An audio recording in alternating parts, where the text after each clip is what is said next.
KBS 1라디오 김성환의 시사야.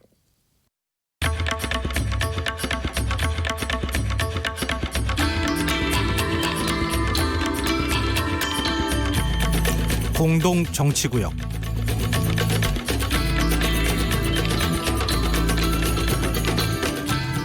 함께하는 정치, 타협하는 정치, 상생하는 정치를 하기 위한 태법을 고민해보는 시간입니다. 시사야 금요정치 토론 공동정치구역. 함께하실 두 분 패널 모시겠습니다. 용인대 통일대학원장인 최창렬 교수 자리하셨습니다. 안녕하세요. 네, 안녕하세요. 동국대 정치외교학과 박명호 교수 모셨습니다. 안녕하세요. 안녕하세요. 두 분 나오신 김에 김성환의 시사야 응원 메시지 5글자 하나씩 좀 해주시죠. 이거 뭐 세 글자 하는데 안 됩니까? 세 글자도 좋습니다. 최고야. 시사야 최고야. 아, 감사합니다. 6글자로 세 글자입니다. 아, 이거 진짜 애드립으로 제가 그냥 즉석에서 여쭤본 건데 어쩜 이렇게 갑자기 재치 있게. 생각난 겁니다. 저도. 뭐 더 이상 따라갈 수가 없겠네요. 감사합니다. 청취자분들도 지금 굉장히 많이 보내주고 계시는데요. 네. 좀 이따 저희가 한번 다시 소개해드리는 자리 마련하겠습니다. 대법원이 어제 친형 강제 입원과 관련해 허위사실 공표 혐의를 받고 있던 이재명 경기도지사에 대한 무죄 취지의 판결을 내렸습니다. 이 두 분은 혹시 예상하셨습니까? 이런 결과? 전 예상했습니다. 아, 예상하셨어요? 그래서 방송에서도 이렇게 될 거라고 제가 얘기했습니다. 이틀 전에. 아, 정말요? 네. 그 예상하기가 정말 어렵지 않습니까? 어느 쪽으로 가더라도 사실 50% 확률로 틀리잖아요. 어차피 뭐 50%로 맞고 50%로 틀린 거니까. 네. 제가 과거에 1심도 맞췄었어요. 무죄 나올 거라고. 그때 무죄 얘기는 감히 못 꺼낼 때였습니다. 2심은 맞추셨어요 혹시? 2심은 틀렸죠. 저는 2심도 무죄 나올 거라고. 2심은 제가 틀렸습니다. 저는 초지일관 무죄 나올 거라고 했었으니까. 네. 제가 법률가는 아니기 때문에 무슨 법률적 근거라기보다도 이게 사실은 친형 강제 입원 이거는 인정이 된 부분인데 네. 직권남용과 권리행사 방해는 인정이 안 돼서 무죄가 나왔잖아요. 네.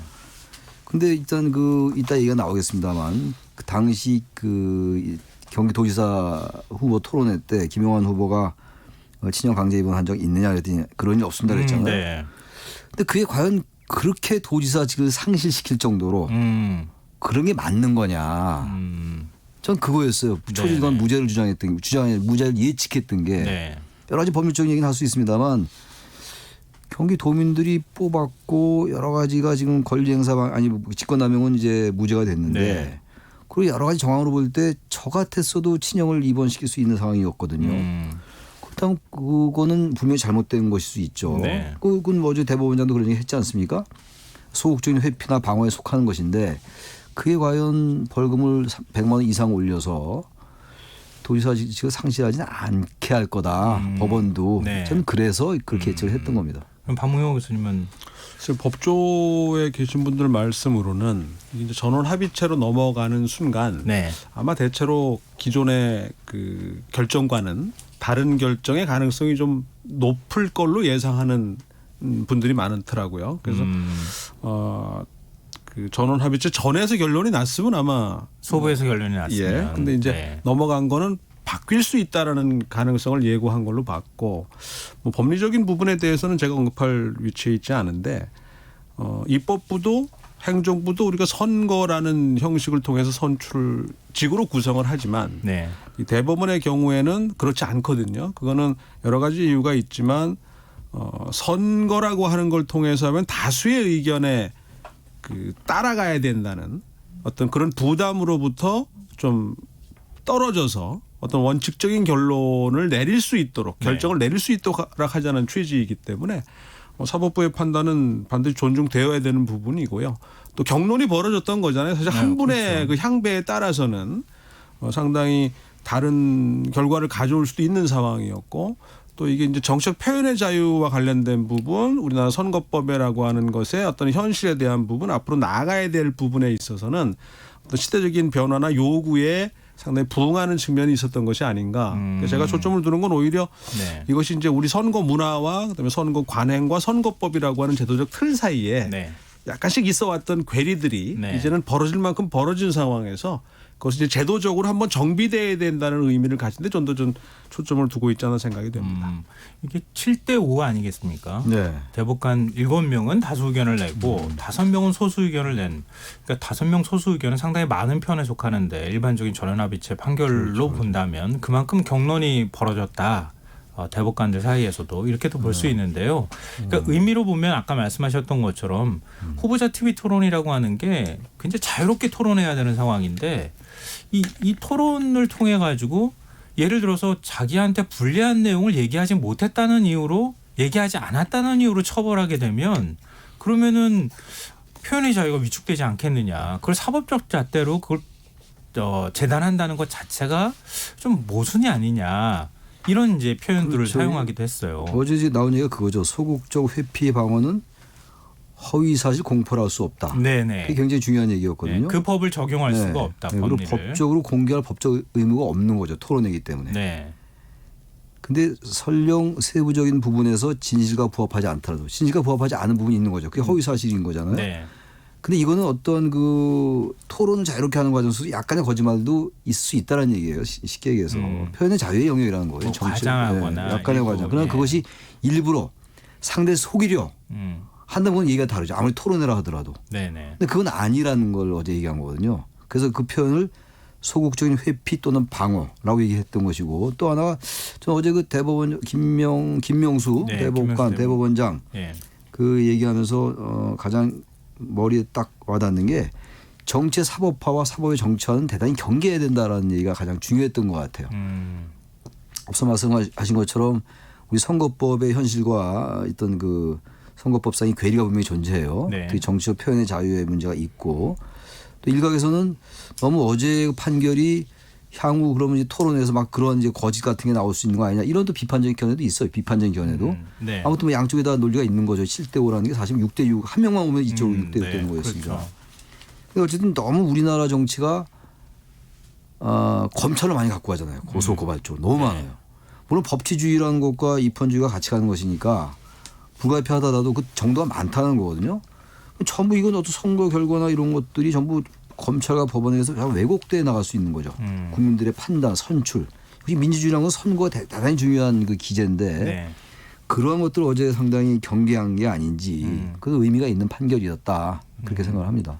네. 교수님께서 저는 그 권순일 대법관의 네네. 그 선택이랄까 향배를 좀 눈여겨 봐야 될 부분이었다고 생각하는데 왜냐하면 권순일 대법관은 이제 중앙선거관리위원회 위원장이기 때문에 네. 다른 어떤 대법관들보다도 선거관리와 선거법에 대해서는 좀 더 그 현장 경험이라고 네. 해야 될까요? 일단 그런 논란이 될 만한 사안들에 대해서 좀 더 익숙하지 않았을까. 그리고 또 지금까지 이제 규제 위주의 선거법이었기 때문에 네. 이것이 이제 정치 자금을 중심으로 한 총량의 돈 중심의 규제로 단순화해야 된다라는 요구가 계속 있어 왔었던 거고 또 여야를 불문하고 이게 국회에만 가면 전부 기득권 보호 차원에서 네. 기존 선거법에 그냥 더 얹이는 형태가 돼서 지금 94년 통합선거법 이후에도 70여 차례 선거법 개정이 있었다는 걸 보면 네. 기득권 보호의 장치로 활용됐다라고 하는 측면에서 보면 그 표현의 자유도 사실은 기회의 공정을 가져다 주는 것이냐에 대한 부분과 연결된다고 한다면 네. 그래서 이분이 과연 어떤 선택을 하느냐가 그 좀 더 그 적실성 있는 판단이 되지 않겠는가 저는 이제 생각을 했어요. 물론 다른 대법관들도 다른 법리적인 차원에서 이제 판단과 선택을 하시겠지만 네. 그래서 그 이제 7명 중에 한 분이 되신 거잖아요. 네. 그런 면에서 보면 진일보한 그 선택이 아니었는가. 그래서 만약에 6대6이었으면 그러면 굉장히 진짜 힘든 상황이었을 거예요. 그렇게 되면 어떻게 되는 거죠? 6대6. 심리를 계속 하는 거예요. 그 과반이 넘을 때까지. 그러면 시간이 꽤 날 올라갔을 때까지. 거고. 지금 권순일 대법관이 아마 그러면은 전원합의체 판결도 못 내렸겠죠. 6대6이 되면 이제 다시 넘어가는 거예요. 다음 기회로. 예, 그렇죠. 그래요. 넘어가는 거고 권순일 대법관이 굉장히 중요한 말씀하셨는데 지금 말씀이 권순일 대법관이 좀 이른바 보수 성향으로 좀 분류가 되거든요. 네. 박근혜 정권 때 임명되고. 네. 그러니까 권순일 대법관이 만약에 이 판단에 있어서 이건 잘못됐다면 6대6이 되는 거였어요. 그야말로 지옥까지 갔다 온 거죠. 이재명 지사 입장에서. 네네. 그런 말을 했지 않습니까? 네. 그리고 이재명 지사는 이 부분이 계속돼 왔던 얘기잖아요. 지난 지방선거 이전부터. 예. 얼마나 지겹겠어요, 진짜. 전 그 말은 맞는 것 같아요. 그 이재명 지사의 마음이 그대로 드러난 것 같아요. 지옥 갔다 왔다. 언론도 그런 표현도 쓰는데 기사회생. 기사회생 이럴 때 쓰는 말이거든요. 네. 그 오물을 뒤집어 썼다. 근데 그래서 그거를 결과적으로 건술대법관이 굉장히 고마울 것 같아요. 이재명 지사의 입장에서. 보수 성향의 법관으로 분류되는데 이쪽이 다수 쪽에 섰단 말이에요. 루즈벨트 대통령이 뉴딜로 유명하지만 네. 그 많은 법안들이 위헌 판결을 받게 돼요. 근데 그거를 피하려고 대법관 수를 증원시키려고 합니다. 네. 근데 실패를 하게 되는데 그 명분이 뭐였냐면 대법관들이 일이 너무 많다야. 네. 근데 결국 무슨 얘기냐면 정치적으로 임명되는 분들이기 때문에 네. 어쨌든 정치적인 영향으로부터 완전히 자유로울 수는 없어요. 예. 다만 입법부나 행정부를 구성하는 것만큼의 선거직은 아니기 때문에 그래도 시대의 변화를 반보 정도는 앞서서 네. 이렇게 이끄는 측면과 또 사회의 어떻게 최후 보루잖아요. 예, 그렇죠. 네. 그러니까 정치의 사법과 사법의 정치화라는 부분을 완전히 배제할 수는 없지만 적어도 조금은 더 이런 원칙에 맞는 쪽으로 간다고 한다면 그런 면에서 보면 뭐 권력의 향배에 따른 인적 구성의 변화는 시대적인 변화를 반영하는 부분도 있지만 네. 동시에 권순일 대법관의 선택처럼 그거와는 별도로 원칙에 따른 판단이라고 하는 부분도 존중받아야 된다. 그렇게 생각합니다. 그리고 우리가 너무 지나치게 정치권이 사법부를 이렇게 흔드는 그런 경향들이 좀 많이 있잖아요. 있죠. 예. 최종 심판자로 누군가 하나 남겨놔야 돼요. 그렇죠. 예. 이게 최종 심판은 아니지만 적어도 우리가 어느 정도는 공감할 수 있는 사회적으로 어느 정도 좀 받아들여질 수 있는 뭐 이런. 두 분 말씀드리니까 굉장히 의미심장한 내용들이 있었다. 그리고 앞으로 정치권에도 상당한 영향을 미칠 수밖에 없는 그런 이제 판단이었다. 이렇게 또 보이는데요. 뭐 말씀하셨던 것처럼 지역 문턱까지 갔다가 돌아온 이재명 경기도지사 얘기를 안 할 수가 없는데요. 이제부터는 이제 좀 정치적인 분석을 조금 더 비중을 실어서 얘기를 해야 되지 않을까 싶습니다. 앞으로 이재명 지사 어떻게 갈 거라고 보시는지. 이 사실 뭐 길이 일단 문이 열리긴 열렸는데 그렇다고 해가지고 뭐 탄탄대로를 걸어갈 건 아닐 테니까요. 어떻게 전망하시는지. 뭐 탄력이야 받겠죠, 당연히. 뭐 이제 워낙 이 재판에 대해서 관심이 집중이 됐었고, 그래서 어젠가 나온 뭐 여론조사 보니까 이제 이낙연 의원하고 차이는 좀 나는데 이 상황은 반영이 안 된 조사더라고요. 네. 그런 게 나왔었어요. 그 다음에 이제 나올 거 아닙니까? 이제 재판 결과가 반영된 여론조사 있을 거 아니겠어요? 그렇죠. 다음 주에 상당히 약진할 것 같거든요. 근데 아무튼 이재명 지사가 갖고 있는 장점이 있거든요. 대단히 선명하다라는 거. 네. 선명하다라는 것하고 뭐 보수 진보를 떠나서 국민들이 원하는 걸 좀 정확하게 짚어주는 그런 순발력이 있게 저는 봅니다. 네네. 지난해 그 여름에 계곡 그거 불법 상인들 정리하는 그거 거. 싹 그 계곡들 그건 정리하는 보수 진보 문제가 아니거든요. 근데 있었죠. 굉장히 시원하게 생각들 많이 하거든요. 약간 그러니까 상당히 돌격형으로. 그렇죠. 네. 그러니까 상당히 그 과단성 있게 하는 거 아니에요. 이번 올해 이제 그 코로나 정부에서 신천지 거기 직접 가는 거 이런 거 잘 하기 어려워요, 사실. 네. 그것도 보수 진보의 문제가 아니거든요. 그런 문제 있죠. 부동산 문제 같은 거 이거만 찬반은 당연히 있을 수 있는 거예요. 제가 뭐 다 맞다는 얘기를 하자는 게 아니라 객관적으로 이재명 지사가 장점으로 인식될 수 있는 부분들 말씀을 드리는 건데 부동산 문제가 지금 보통 문제가 아니잖아요. 네. 토지 보유수 얘기가 쉽지 않아요. 정치인이기 때문에. 왜냐하면 찬반이 정확히 나눠지는 거 아니에요, 이거는. 네, 그렇죠. 근데 많은 사람들 생각 속에는 토지가 공적인 건데 왜 자기네가 다 가져? 뭐 이런 게 있단 말이에요. 그걸 정확히 보는 거예요. 그러니까. 네. 전 그러면서 볼 때 이재명 지사가 굉장히 경쟁이 강해질 거다 앞으로. 단 두 가지가 있어요. 한쪽은 굉장히 그 이재명 지사를 지지하는 그 지지층들은 굉장히 강해요. 충성도가, 결집도가. 네.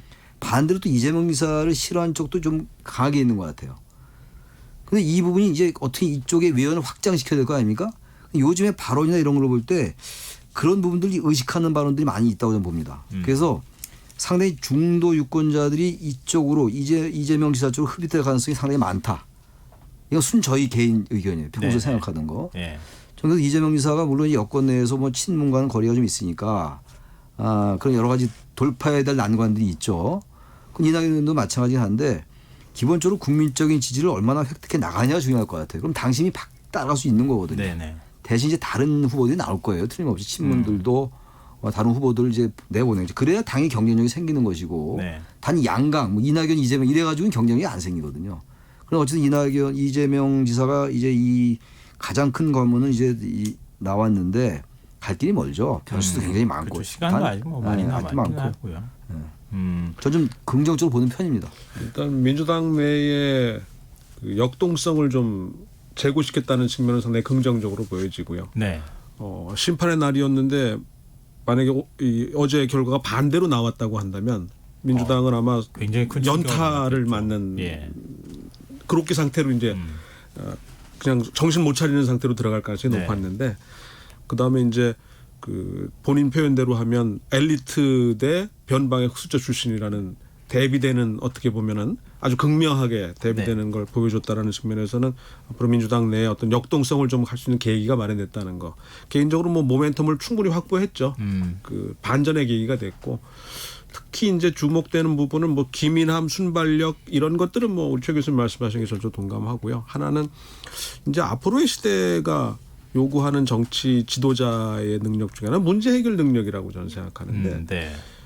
어찌됐든 문제를 풀어나가고 있다라고 하는 부분. 그러니까 그게 좋은 안이든 나쁜 안이든 뭔가 하여튼 지금 기본소득 논란도 그렇고 그전에 이제 재난지원금 같은 경우도 네. 먼저 시작을 해서 실천에 옮겼다라고 하는 부분에 있어서 보면은 그게 찬반도 있고 호호도 있지만 어찌됐든 문제를 해결하는 방안을 그때그때 바로바로 제시하고 현실화시킬 수 있다라고 하는 측면에서는 상당히 강점이 있고 벌써 부동산 문제에 대해서도 지금 여권 내에서 다른 결의 이야기를 네, 하고 그러게요. 있거든요. 네. 또 대통령에 대해서도 좀 다른 결의 이야기들을 관료 집단의 기득권 얘기를 한다든가 하는 식으로 나름의 칼날을 점점 그 좀 맞춰가고 있는 것이 아닌가 뚜렷하게 그런 면에서는 손해 볼 것 없는 일을 하고 있다. 뭐 차기면 더 좋고 차차기라도 가능성이 있는 뭐 나름대로 아직 연세가 있기 때문에 네네. 여러 가지 가능성을 좀 더 정치적인 체급이 좀 더 올라가고 있는 것이 아닌가 아직까지는 그렇게 생각합니다. 참 독특한 캐릭터를 가지고 있는 정치인이다 이렇게 또 흔히들 얘기하잖아요. 그리고 그 과거엔 그 노무현 대통령이 연상되는 뭔가의 그 이미지도 갖고 있고 그러면서 또 다른 어떤 모습들도 보여주는 아주 독특한 정치인이었기 때문에 정치인이기 때문에 국민들의 관심도 좀 더 높지 않을까 이분의 가장 싶은데요. 큰 장점은 반대쪽에 홍준표 무소속 의원처럼 네. 잃을 게 없는 거예요. 잃을 게 없다. 이제는 많이 갖고 있지 않습니까? 많이 가지지 않았습니까? 이재명 지사의 장점은 아까 같은 맥락인데 뭔가 정리가 돼 있는 것 같더라고요. 사회적인 이슈에 대해서. 제가 언제 느꼈냐면은 지방선거 전날, 네. 전전날인가? 제가 제가 용인대학교 있지 않습니까? 아, 예. 그러네요. 경기도. 용인 수지에 네. 사거리에 제가 무슨 일로 간 적이 있어요. 지방선거 전전. 근데 이재명 지사 후보가 왔더라고요. 그때. 네네. 그 한번 지켜보자 온 김에 말을 너무 잘하더라고요. 그리고 이 사회적인 이슈나 이런 여러 가지 경제적인 이슈 이런 사회적 갈등 이런 게 대단히 잘 정리가 돼 있다는 느낌을 받았어요. 저 뭔가 전혀 안 보고 거의 40분을 얘기를 하는데 트럭에 올라가가지고 네. 저렇게 얘기할 수 있을까? 그건 정리되지 않으면 할 수 있는 얘기 아니에요. 이렇게 자기가 동의하고 있지만 그래도 참모가 써준 거 읽는 것하고 이거 없이 읽는 거는 체화되어 있는 거 내면화되어 있거든요. 네네. 그래서 제가 그때 이 사람이 당선이 될지 안 될지 모르지만 경기도지사에 만약 당선되면 굉장한 그 탄력을 받겠구나 하는 느낀 적이 있어요. 근데 대체로 그때도 이른바 기득권들이 이재명 지사 후보에 대해서 뭐 어쨌든 좀 비주류 아니냐 뭐 이런 게 아까 무슨 지금 박 교수님 그 아까 뭐라고 그랬어요? 변방의 흑수저라고 본인이 본인이 얘기했다. 말씀하신 네, 본인이 그랬어요. 본인이 예, 그랬어요. 예. 제가 감히 그렇게 말씀하시더니 박명호 교수님이 인용한 그렇게 얘기했지만 상당히 정리가 잘 돼 있다. 그래서 저 정치는 굉장히 지켜봐야 되겠구나. 그리고 굉장히 인상을 좋게 받았어요 제가. 네. 지금 필요한 스타일이에요. 어젠다가 있는 정치인이라는 얘기거든요. 그렇죠. 앞으로 길을 만들거나 네. 근데 그게 대해서 찬반이 있을 수 있어요. 아, 모두 그렇죠. 다 인정을 받을 수는 없다고요. 어쨌든 네. 어떤 어젠다를 꺼내든 찬반이 갈리게 돼 있거든요. 네. 찬성이 많으면 좋겠지만 아닐 수도 있는 거거든요. 근데 대부분은 엄중히 지켜만 보고 있거든. 그러니까 뭘 하겠다는 건지는 아직 모른다는 건데 그런 면에서는 대단히 앞서가고 있는 거죠. 그러면 반대 시각으로 보면요. 통합당도 어차피 후보를 내야 되고 그렇죠. 통합당도 대권 주자를 만들어야 되잖아요. 지금 이제 뭐 여러 사람들이 거론이 되고 조금 몸 푸는 것 같은 정치인도 좀 일부 보이기도 하고 그러는데 김종인 비대위원장은 그러면 어떻게 그 상대 후보들을 만들어가는 작업을 해야 될 것인지 지금 일단은 뭐 민주당에서는 뭐 이거를 잠룡이라고 표현하면 되겠는데요. 이낙연 의원도 있고 지금 이재명 지사 이렇게 두 명이 뚜렷한 사람이 이제 보이기 시작했고 뭐 김경수 지사는 어떻게 될지 아직도 뭐 법적인 문제가 거의 뛰어들 수 있겠죠. 예, 해결이 안 된 상황이고 그런데 지금 통합당은 안 보인단 말이에요. 아직 안 보이는 거겠죠. 어딘가 있지 않겠습니까? 아 그렇죠. 물론 후보를 내겠죠. 근데 지금 거론되는 후보들의 경쟁력은 저는 상대적으로 낮다고 봐요. 그러니까 뭔가 새로운 인물이 나오긴 나올 겁니다. 근데 그 새로운 인물이라는 게 갑자기 하늘에서 떨어지지 않을 거고 어느 날 갑자기 무슨 혜성같이 나타나지도 않을 거란 말이에요. 분명히 우리가 들은 이름일 거예요 아마. 근데 그 누군지 전혀 모르죠. 그러니까 이 보수 진영에서도 후보를 내려면 이쪽에는 대개 이제 전력들이 보이는 화력이 좀 보이잖아요. 이쪽에 여권의 화력들은 보인단 말이에요. 전철 몇 개를 갖고 있고 되게 미사일이 얼마나 있고 보이는데 이쪽은 전혀 모른단 말이에요. 지금 무기를 숨겨놨는지 진짜 없는 건지 미사일을 개발할 능력이 없는 건지 모른다 이런 얘기예요. 그러면 이쪽에 약간 보수 진영의 의제를 가지고 싸우긴 싸우되 진보보다 더 진보다운 보수가 나와야지 이길 수 있다고 저는 봐요. 나중 얘기지만 계속 보수라는 그 이데올로기에 포획돼 있다. 이게 어려울 거예요 아마. 김종인 비대위원장의 경제민주화 얘기했던 그거 아닙니까? 것처럼. 그러니까 그런 식의 이슈나 의제를 받아들일 수 있는 후보. 그게 제가 아까 말씀드렸지만 그게 가슴과 머릿속에 체화돼 있어야 돼요. 그래야 그게 정체로도 나오고 내공으로도 나오고 남을 설득시킬 수 있는 것이지 표를 얻기 위해서 한다 게 한계가 있어요. 우리가 이심전심이라는 게 있지 않습니까? 대화할 때 이 사람의 말이 진짜 가슴에서 나오는 말인지 이 머리에서만 나오는 말인지 알 수 있거든요. 그런 후보가 나온다면 게임 해볼만 하죠. 근데 그러면서 여권이 굉장히 앞서가고 있는 거예요 사실. 참 그 흥미로운 말씀해 주셨는데요. 김종인 비대위원장이 기본소득 얘기하지 않았습니까? 이재명 지사도 같이 치고 나가면서 그 얘기를 했단 말이에요. 그런 것처럼 같은 이슈를 놓고 같이 경쟁하는 뭔가의 후보구도를 만들면 뭔가 이렇게 딱 각도 서고 국민들 입장에서도 뭔가 좀 선택할 맛도 생기고 있죠. 그러지 않겠냐 이런 말씀을 해 주셨거든요. 박명 교수님은 혹시 하실 말씀이 더? 뭐 특별히 없습니다. 왜 이렇게 조심스러우십니까? 뭐라도 말씀해 주실 수 있을 것 같은데 하여튼 김종인 비대위원장이 계속 간을 보고 있는 건 맞는 것 같고요. 외부 쪽 사람들하고 접촉하고 있다고 하니까 그런 것들 아마 염두에 두고 가지 않을까. 지금 현재 그 말씀이 글쎄 이 주제와 관련이 되는지 모르겠는데 그 말씀을 하셨으니까 김세현 전 의원 같은 경우가 유권자들 머릿속에 많이 좋게 남아 있을 거예요 아마. 보수 진보를 떠나서. 그런 후보가 나타나야 돼요. 꼭 김세현 이해해야 된다는 얘기 전혀 아니고 저 그분 전혀 모르고 개인적으로 아무 관계도 없어요. 그런 식으로 우리 유권자들 우리 시민들이 볼 때 뭔가 정의로움 같은 거 뭔가 사회적인 공정 거기서 저 사람은 좀 낫다. 기득권 물론 그 김세현 의원의 아버지가 김진재 전 의원이잖아요. 돈이 많잖아요. 그래서 우리 유권자들이 돈 많다고 싫어하지 않아요. 그 정도 수준 훨씬 넘었어요 우리 사회가. 그가 어떤 메시지를 내고 지금 어떤 생각을 하느냐가 굉장히 중요한데 김세현 정도면은 그런 김세현 유의 사람들이라면 굉장히 해볼만 하죠. 근데 아직 전혀 모르겠어요. 그건. 점점 뭔가 흥미로운 구도로 가는 거 아닐까. 그래서 조금 좀 기대가 되기도 하는 것 같습니다. 지금 여러분께서는 KBS 1라디오 김성환의 시사회를 듣고 계십니다. 금요정치토론 공동정치구역 동국대 박명호 교수, 용인대 최창렬 교수 두 분 패널과 함께하고 있습니다. 이제 좀 화제를 바꿨으면 좋겠습니다. 오늘 그 재헌절이지 않습니까? 박병수 국회의장이 개헌을 또 공식 제안했습니다. 코로나19를 거치면서 국가에 대한 인식이 근본적으로 달라졌다. 그러면서 시대 정신을 담아내기 위해 개헌을 해야 한다. 이렇게 강조를 했는데요. 이 개헌 얘기는 계속 나오긴 나오는데 언제 되는 거냐. 이거 그냥 오늘 국회의장이니까 개헌 얘기 안 할 수 없어서 한 것인지 아니면 진짜 할 수 있는 것인지 이게 궁금한 거잖아요. 박 교수님 말씀하시죠. 글쎄요. 이게 뭐 시기적으로는 의장이 말씀하신 이제 다음 대선 전에 해서 새로운 게임의 룰과 또 새로운 민주정치의 틀을 만드는 게 맞겠죠. 근데 국회나 또 이런 데서 논의가 과연 그 가능한 건지 그리고 이게 이제 아마 시대정신이라는 단어를 쓰셨는데 미뤄 짐작컨대 이때 말씀하시는 시대정신이라는 거는 협치의 시대정신을 의미하는 거라고 해석이 되는데 제 주관적인 해석이지만은 그렇다면은 그게 지금 입법과 행정부의 그 협치이고 또 그것이 제왕적 대통령의 권한을 어떻게든 간에 축소하고 또 국회의 기능과 권한을 상대적으로 그 제고하는 유의 방향이라고 한다면 네. 지금 드러난 걸로 보면 2017년, 2018년에 그 2018년 지방선거를 앞두고 여야가 내놨던 개헌안의 네. 수준에서 보면 공통된 목표는 제왕적 대통령제의 폐해를 줄이자는 거였어요. 네.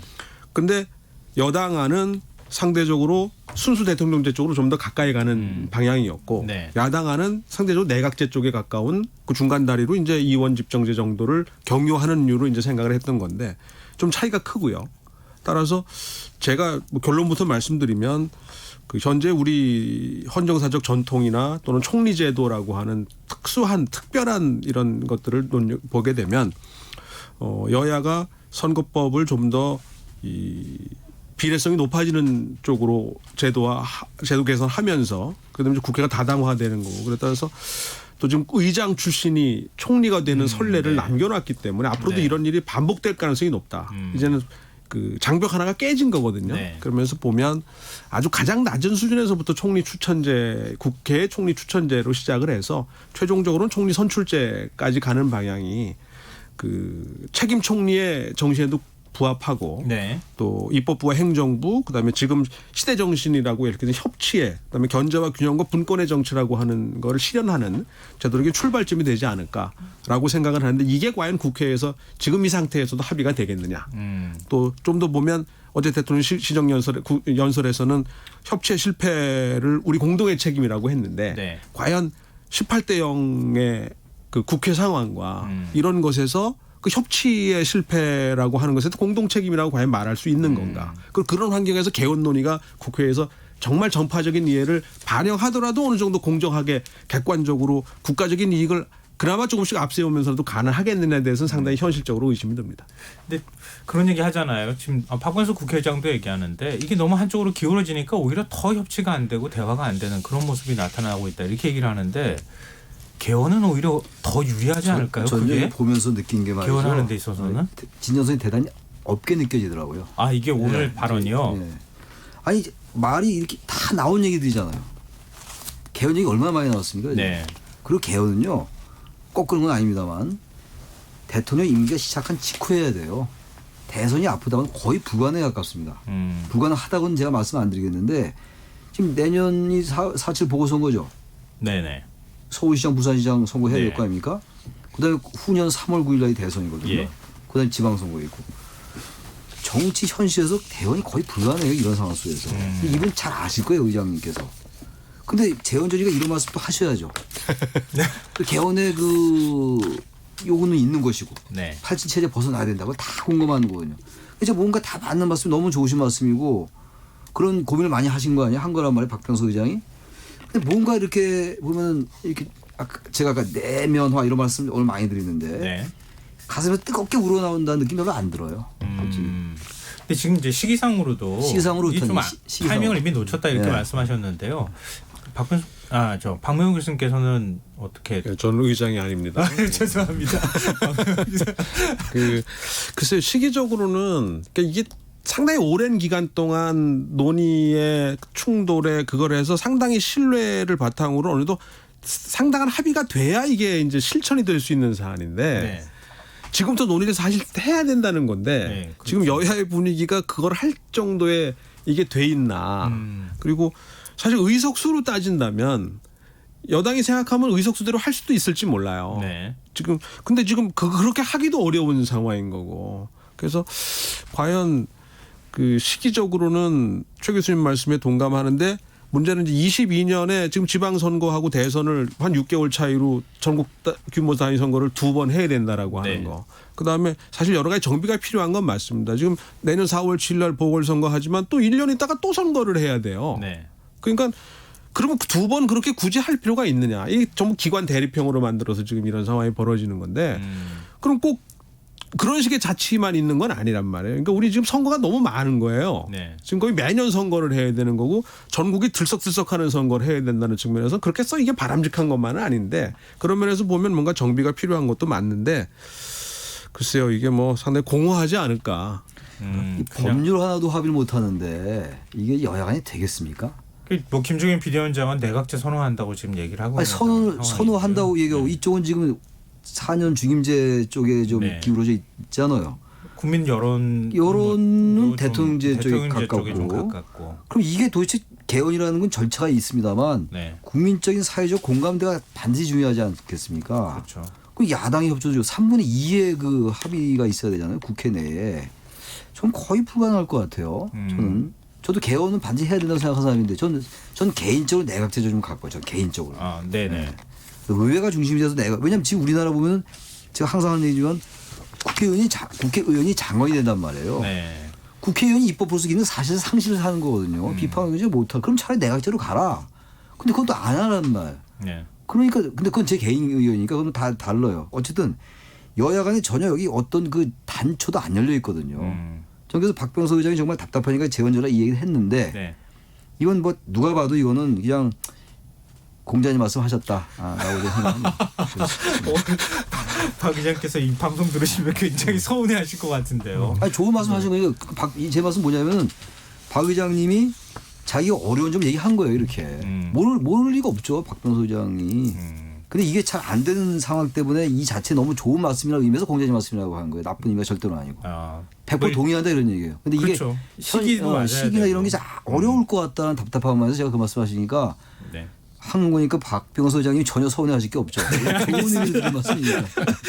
참 개헌 얘기 참 줄기차게 나오는데 타이밍 조금 놓치면 개헌 못하고 타이밍이 그게 참 중요하죠. 더 어려운 문제인 것 같습니다. 앞으로 또 뭐 어떻게 또 정치가 바뀔지 모르는 거니까요. 정치는 생물이라고도 하고 좀 개헌론이 더 불이 붙을지 좀 지켜보면 어떨까 싶습니다. 오늘 공동정치구역은 여기에서 마무리를 해야 될 것 같습니다. 네, 다음 시간은 조금 더 길게 시간을 드리도록 하겠습니다. 지금까지 동국대 정치외교학과 박명호 교수, 용인대 통일대학원장인 최창렬 교수 두 분과 함께했습니다. 고맙습니다. 네, 고맙습니다. 감사합니다. 네, 수고하셨습니다. 완자로 시작하는 말 완전히 완벽한 완두콩 완타치 김성환의 시사야. 평일 밤 10시 5분 여러분을 찾아갑니다. KBS 1라디오 김성환의 시사야. 코로나19로 많은 공연들이 취소되고 또 기약 없이 연기되는 일이 있는 가운데 평창 대관령 음악제가 다음 주 개막을 앞두고 있는데요. 오늘 인터뷰